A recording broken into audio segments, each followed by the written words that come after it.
Hey, how's it going, everybody? Charlie Wilson here, aka Sinister Charlie. Welcome back. We've got some. There's a hair on my mic. Hey, we got some unsubscribed podcast.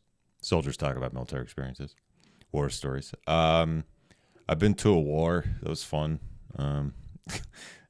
If you guys don't know, I was convoy security in Iraq. I was a gunner outside the wire for like 7 months straight. I wouldn't recommend it. You start getting afraid of trash in the road when you get back home. And spare tires on the side of the road really freak you out. So yeah, but I've been other places. I've been to Greece. I've been to Okinawa. I've been to Africa. Yeah, but I talk a lot of schmack about the military, but I got to see a lot of things I probably never would have seen. I got to see the Vatican because I was in the military. That was the best. That was pretty fun, man. The Colosseum is a little overrated, but I really liked the Vatican. That was cool. Anyway, yeah, let's get into it. Stories of war. What's that all about? What are you talking about? Go. How do you Operation Anaconda? No. So Operation Anaconda was the first major engagement between U.S. forces and the Taliban in Afghanistan. This was after, of course, the 12 strong. Oh, sorry to pause it so soon, but I never went to Afghanistan. Never got to go. Went to Iraq, but not Afghanistan. Yeah. 12 strong. So Also, I got to go to the unpopular one. Like a bunch of Al Qaeda and Taliban were in the Shaikat River Valley, and that leads directly into Pakistan. So their goal was, it was like a hammer and anvil tactic. Is the Afghan army was supposed to cut them off from one direction, and the Americans were supposed to push into them and just kill everybody so they couldn't fucking escape. They thought there was like 200 Taliban in the valley. Turns out there was like 1,000. And they had like artillery and mortars. They had a lot of. So the 10th Mountain lands in and just starts getting hit like from all directions. The Afghans, being the Afghans, abandoned the mission because they're cowards. Sorry, I'm just going to call a spade a spade. And I guess it's really weird. You see any other military in history experience something like that, they're like, we need to evac, we need to get the fuck out of here now. And the 10th Mountain was like, we're digging in and we're going to kill them. They dropped so much ordnance, the topography of the Shaikat River Valley changed. Like 200 missions a day for 17 days straight. That was in one of the documentaries, wasn't it? I believe. I don't know if Operation Anaconda was in one. I don't remember. Just updating a topography map. Yeah. Wow, those don't go as high. Yeah. There's also new craters everywhere. Yeah. You're dropping like 500-pound J-dams just. One after the other. Apparently they were carpet bombing with B-52s as well. Like, Damn. shit. They were getting ordnance. Like, they were putting in work. Hey, we need public relations. Over. That's like the epitome of target-rich environment. That's what that is. Like, shoot in all directions, good. Just, like, that's wild. So how'd that end up playing out? Eventually they gained fire superiority and they started bounding up, and the Afghans came back, and some of the Al Qaeda abandoned, like they left, but most of the valley was completely wiped the fuck out. Like all the caves were closed, like they had nothing left. They wiped out a shit ton of Taliban. Bomb them up. All right, how much time did you spend in Afghanistan? I was there 2010 and 2011, so from July 2010 to June 2011. I did 11 months. I got out of the Navy in 2011, and my battalion, when I was getting out in 2011, was actually going to Afghanistan. So maybe they were there around the same time. Okay. That's when Afghanistan was more popping off because the Iraq war has been on the decline, and then was it And I have to clarify in case anybody's new, I was in the Seabees, so I was in the Navy for 6 years, and I never went on a ship once. So if you're wanting to go into the Navy and not want to be on a ship, go into the Seabees, or possibly be a corpsman, I guess. 2014, I think ISIS started 12 to maybe 14. So that's when ISIS. I was part of that big push that President Obama wanted to do to finish the war. I remember in Afghanistan. that. So they just there was nowhere for us to stay. We just showed up and they're like, we're gonna put a cop there. So we're living in a school for a week while the Seabees are putting together a cop. Hey, yeah.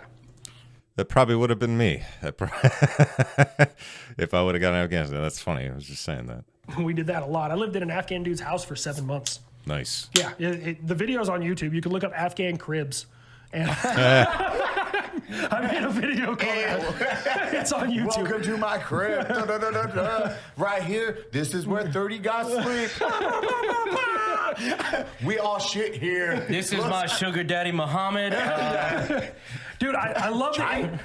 In the video, like I'm walking through, like pointing different stuff out, and you see like a Bunsen burner on top of a propane tank, and literally 4 inches away is a bandolier of 40 millimeter high explosive grenades, like just 4 inches to the right. And I'm like, yeah, well, it is what it is. Right here, we got our top kitchen. Boom, boom, boom. Grenades right behind it. And it's veterans, or it's soldiers in war doing that video. Mm-hmm. It was a good time, man. That was home for a while, man. Like we'd be sitting there, and because we had no running water, no electricity, our bathroom was a hole in the ground. But like every 3 or 4 months for like an hour and a half, we would get electricity. Like we'd all be just chilling out playing cards with like, you know, a Bunsen burner or something. And all of a sudden there was a light in the compound that would come on, and we'd be like, and just everyone scrambles to the chargers to like charge your cameras and your laptops, and you know, just try and charge everything. It's like, God, I don't miss it at all. No, Period. it was horrible. I'm glad that phase is over, especially. We were putting together a police station.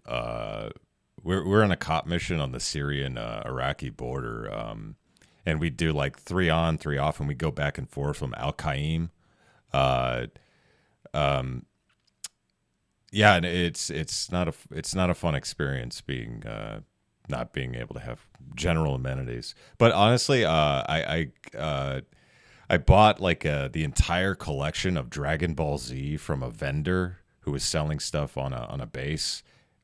It's like it was like 6 DVDs, and it had all like 200 some odd episodes of Dragon Ball Z on it. So I would charge up my laptop when we'd go out there, and I'd just watch that. That was fun. In my age, I'm like, nah, memories. You know, what I tell, it's interesting because I did that before I came over to ADA, and a lot of my ADA soldiers, they're like, you know, I wish I had those same experiences as you. And I like the way I look at it is, I wouldn't trade those experiences for the world. Yeah. But I also don't wish them on my worst enemy. Yeah. Like it was, you know, experiences may vary depending on where you are in the world at what time of the, you know, history. But yeah. You're thankful for him. Oh, yeah. You can learn from it without wanting to relive it. Yeah. Somebody's like, you want to go back to Afghanistan? No. Nope. Like it sucks though, because like even for you as an Iraq war vet, you see like World War II vets and Vietnam vets, and they like take them back, and they, you know, hey, we had an OP set up there, and they're like pointing shit out, and we'll never be able to do that. Yeah, like, good. That'll never happen. For one, they landed in a first world country. There's a Starbucks on the corner of Normandy now. Like, Dude, I will say, what is wild, there's that, I forget the guy's name. He goes around and eats food. He has like the iron stomach. He goes to like even India. He eats everything that is offered to him on the street foods. He will eat it. Really cool YouTube channel. But he's like, he gets deathly ill sometimes. I bet. He voted Iraq, and then watching his Iraq video, because he went as of like a year ago to visit Iraq and then interact with the people and eat the food. And he put them as like some of the kindest people he's ever met. And then you see them like offering their shirt off the back, because you did have Iraqis that would take care of you. Like, you showed up to their property, they'd like offer you tea and everything. Yeah, we were on another like security mission not far from Ramadi, and we were providing security. And we had a bunch of like energy drinks, and this is when energy drinks weren't like, I think it was like basically you had Red Bull, Monster, and then we had the Mountain Dew has its own energy drink. I can't remember what it's called, but they were like, we'd trade them those energy drinks for like, they'd have shawarma. Like I guess it's shawarma, but it's like meat on a stick, and it was really good. But I got sick from that. So, but they're very nice. You trade stuff like that. It's fun. And you're on edge because you're like, I don't know if he's playing, what side he's playing, like blah, blah, blah. Yeah. But is he luring me in versus is he being nice? yeah. And dude, some of those dudes, they were like the kindest people. You'd be like, they're like, no, neighborhood is good, mister. It's all good. And you look outside, and there's like 18 craters behind you. You're like, we have a different definition of good. But it's all listen relative. to you. Like they offer you chai out, like the ones that did drink. The story that Griff told the other day, where he's just like the guy he was in with that ran the bed and breakfast, the coffee shop or whatever. He's like, sir, you might want to stay for your coffee for an extra hour or so. And then he heard an IED go off. Oh, right outside. Yeah. He's like, oh, you're good. I was just noticing someone's a big someone's a big My Hero Academia fan. Outside. Yeah. He's like, oh, you're good. Yeah, now it's like, you're good, Mr. Good. Like, and that's the thing. We're going back there. It's watching that dude go back there. He's like, man, these people are amazing. Get to eat the food. Versus when we were there, it's just like the fear of walking on that street. If you just dropped me off, I was like instant spike on. When we do night missions, we hardly did any day missions when we were going through the Al Anbar province, and one night we just had a really long wait. They were repairing one of the vehicles in our convoy, and we ended up having to go through Ramadi in the middle of the very beginning of the day. So it was 7 a.m. and it's really busy, and everybody all these civilians are going through. And there was this dude who had I would assume he was Iraqi police. I didn't know. He didn't have a uniform on or nothing, but he had an AK strapped to his back. And I was just he was this close to my vehicle, down here, 5 feet away, walking by. And we caught eyes. And I was just dude, I don't know. Is he going to shoot me or not? It was fun. Yeah, good times. Every pile of trash makes you have a heart attack. You sound like a former Detroit police officer talking about going back for the pizza. It's square. My brother is a cop in Detroit. Really? Oh, no shit. All right. Yeah. This is very familiar then. He's only had to get administrative leave once when he fired his weapon. Oh, really? That's I don't even know the circumstances of what exactly happened, but he called my mom and was like, yeah, I got into a shootout. They got me on administrative leave for a couple of days until they figure out what the hell's going on. I guess every time an officer shoots in that department, IA has to, I don't know, maybe you would know, similar to every police force, do they have to investigate? It depends on the department, the agency, and everything, man. Sometimes you have a civilian oversight board that can decide whether your shooting is good or not, which is weird because they've never been cops before. But so people who have no experience Chicago. get to decide if you did the right thing. Yeah, exactly. That's Vietnam. That's another reason Chicago's gone downhill is because they have a civilian oversight board. That's insane. That's why cops in Chicago just quit. They just fucking stay out of it now. They stop policing because they stop policing, dude. You're I mean, Cody has you're going to know that best, but the idea of somebody telling you your job, it's no different than the rules of engagement overseas when it's I've had weapons pointed at me and you're they're not shooting, so I'm fine. Yeah. And I had to program that. Yeah. Mind. They're allowed to do this. That's hostile intent, not hostile act. Yeah. Yep. Until they shoot, I cannot. Yeah. When we were in Iraq, we had the Share the Road campaign before we went over there. It was so stupid.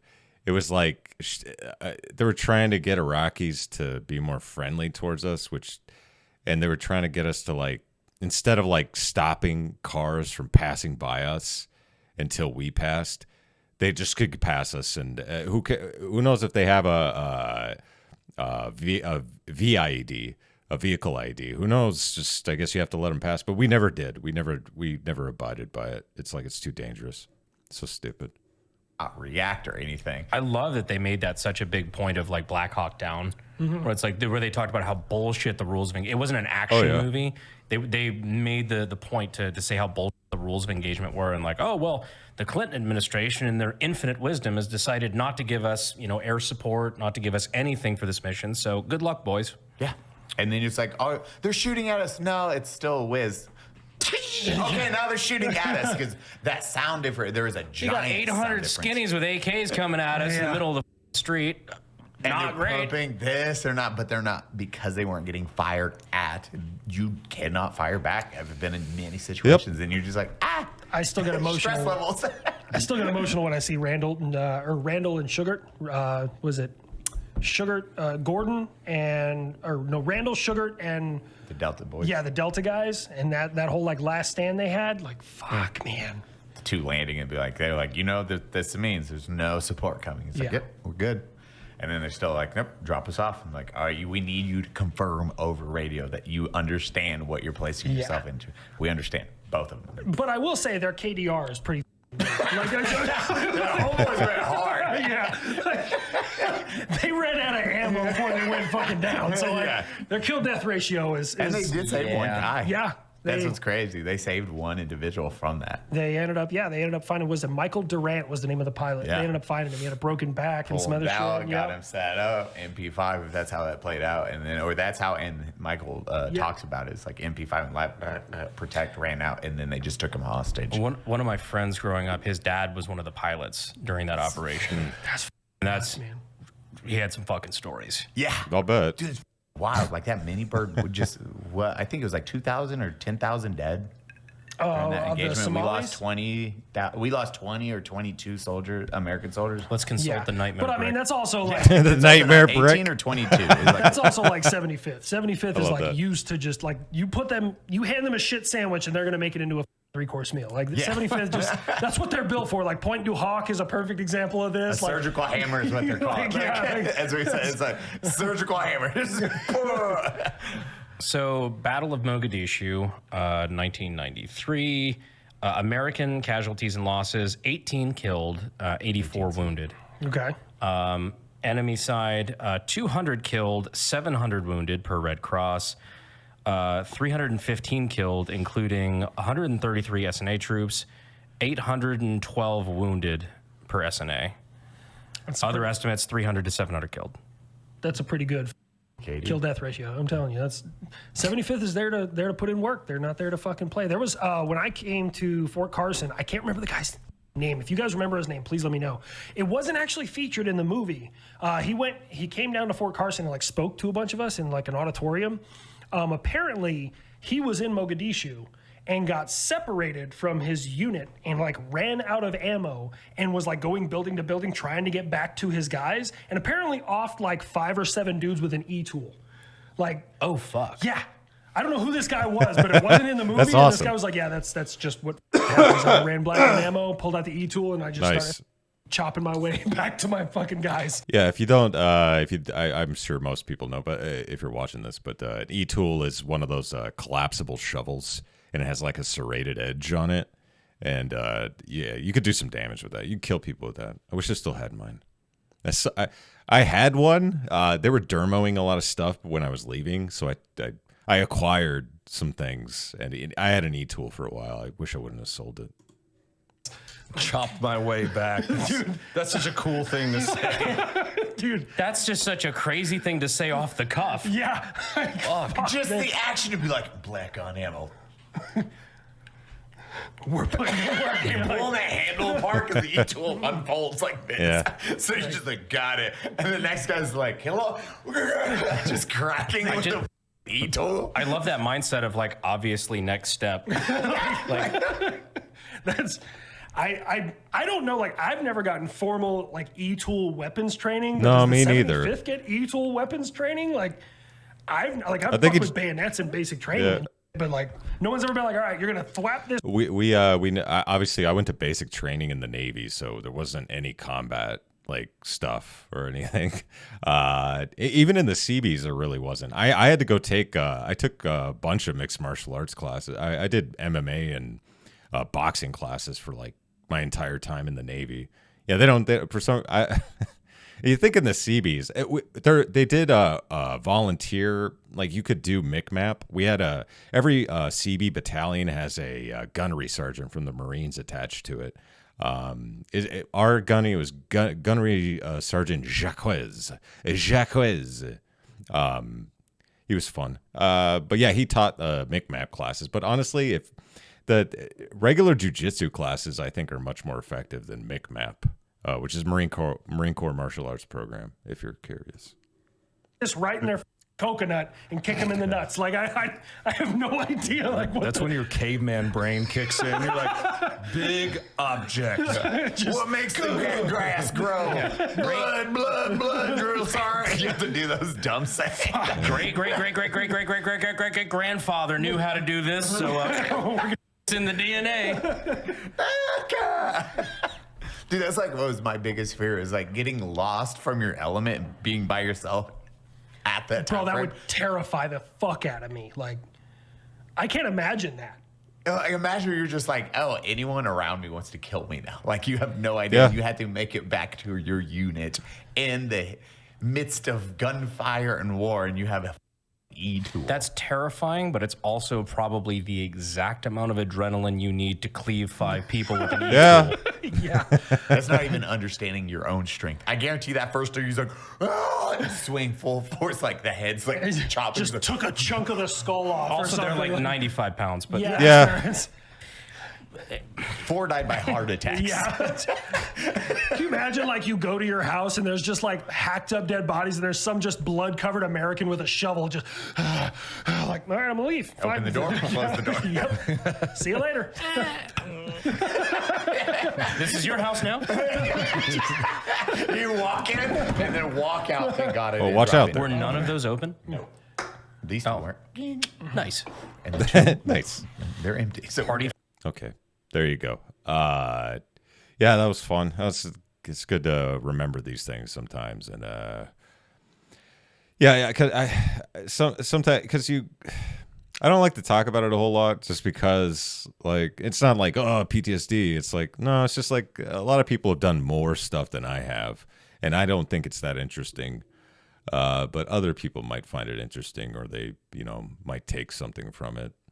I would recommend, if you're going to join the military, especially these days, you don't need to be all gung ho and want to, like, go, do whatever in war. Like, try really hard on your ASVAB and get a really good job in the military. Be like a nuke tech or something. Get like a 99 on your ASVAB and really study for it and be a nuke tech, something where you have like job security when you get out. Because apparently I didn't. Nobody wanted to hire a plumber, I guess, from the Seabees. Anyway, yeah, that was fun. Thank you very much for watching. I really appreciate it. Please like and subscribe down below. Makes me feel real good inside. Helps out the channel. Everybody's happy. So thank you very much, and bye.